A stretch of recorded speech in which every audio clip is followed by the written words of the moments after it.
Hey, thanks for tuning in for football predictions and food and wine pairings. Now, as I predicted on Monday night, the Raiders lost. No real surprise there. Actually, the real surprise was that the Cowboys did not put up 40 points or even 50.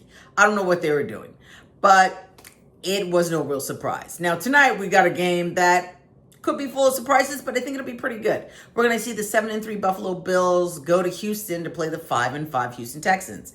Now, one of the things that's really interesting about this game is that the Houston Texans and the Buffalo Bills are actually number 3 and number 4 on the time of possession list in the entire league. The Bills are number 3 with 32 minutes and 22 seconds. And the Houston Texans are number 4 with 32 minutes and 21 seconds. So that's like so crazy to me. I mean, they're only being separated by 1 second, but their schedules are wildly different.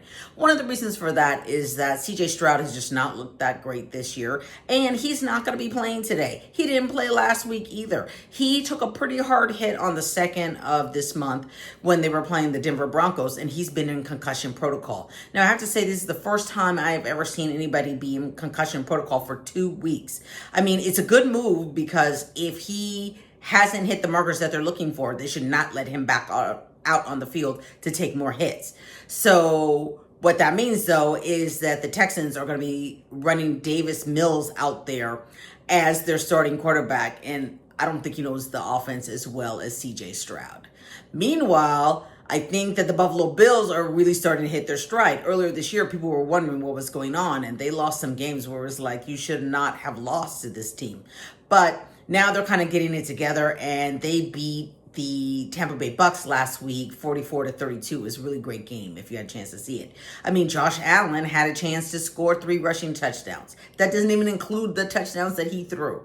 So I'm expecting a very interesting game. The Bills are a 6-point favorite. I'm also taking the Bills because without their primary quarterback, I just don't think that the Texans can win. I don't think it'll be a blowout, but the Bills should win easily. Now, let's talk about the wine. So when I was looking for a bottle of wine to make for this video, I happened to find a bottle that I didn't even know that I had in my cellar.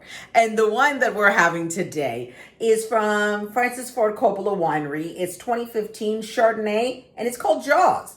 Now, this bottle of wine was part of a special project that Francis Ford Coppola was doing that was related to cinema. So there were some red blends and there were some white blends, but he made this one for his friend Steven Spielberg. In case you didn't know, they went to college together, so they've known each other for a very long time. One of the things that was really amazing about this wine was that it is clearly not spending any time in oak. Now, as you know, I'm not a big Chardonnay person, but when I am drinking Chardonnay, I don't want Chardonnay that's been sitting in French or American oak. I want a stainless steel Chardonnay always. And even though this wine is 10 years old, it's really not that dark. Generally, a wine that is that age would start to be changing its color pretty significantly, but here it hasn't. I also have to say it's super aromatic. You know, right when I took it out, I had the first sip out of the bottle, and then even a little bit later when it had warmed up a little bit more, it was just like so much was happening. You know, it's just so many tropical fruits, pineapple, star fruit. You know, it's also got a little bit of gold apple and a little bit of jasmine. On the tongue,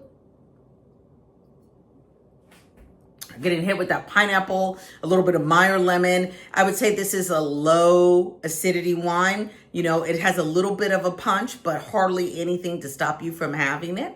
You know, and then also a little bit of white peach. This is an easy drinker, and I am kind of bummed that I'm not going to be able to easily get another bottle of this wine. Well, that's not exactly true. You can't get it from Coppola anymore because they're not making it anymore. But you can still find it on the internet. I was able to find it for like $20 from winedirect.com. So it is findable.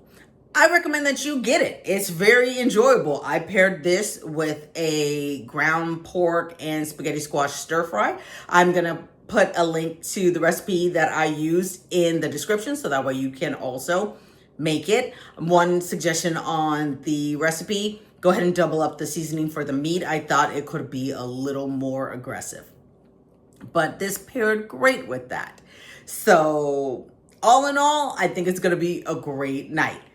Let's recap it. Go ahead and take the Bills.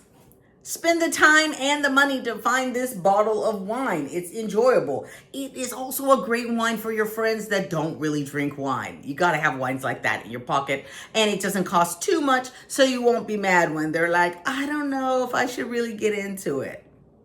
You should get into it. Cheers.